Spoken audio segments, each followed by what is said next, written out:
Hello friends, నేను ఈ వీడియోలో అయితే మీకు దోసకాయ వంకాయ పచ్చడి ఎలా తయారు చేసుకోవాలో చూపిస్తాను. ముందుగా అయితే నేను ఒక దోసకాయని తీసుకున్నాను. అది పీల్ చేసుకున్న తర్వాత వాటిని చిన్న చిన్న పీసెస్ కింద అయితే కట్ చేసుకున్నాను. అందులో గింజలను అయితే ఒక బౌల్లో సపరేట్ చేసుకున్నాను అండి.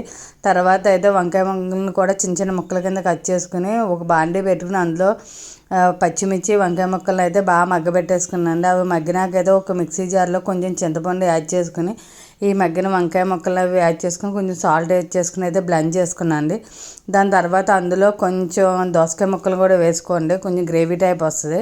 ఆ దోసకాయ ముక్కలు కచ్చాపిచ్చా బ్లెండ్ చేసుకుని ముందుగా తీసుకున్న గింజలను కూడా అయితే యాడ్ చేసుకుని మొత్తం అన్నిటిలో మిక్స్ చేసేయండి. ఇవి మిక్స్ అయిన తర్వాత అయితే పోపు పెట్టుకుని ఆ పోపులో అయితే ముందు వెల్లుల్లి రెబ్బలు వేసుకున్న తర్వాత నేను మినపప్పు, జీలకర్ర, ఆవాలు, ఎండుమిర్చి, కరివేపాకు అయితే యాడ్ చేసుకున్నాను అండి. పోపు కూడా అయితే అయిపోయిందండి. సో పచ్చడి అయితే చాలా టేస్టీగా ఉంటుంది. మీకు రోలు ఉంటే రోట్లో అయితే చేసుకోండి ఈ పచ్చడిని. Thank you, bye.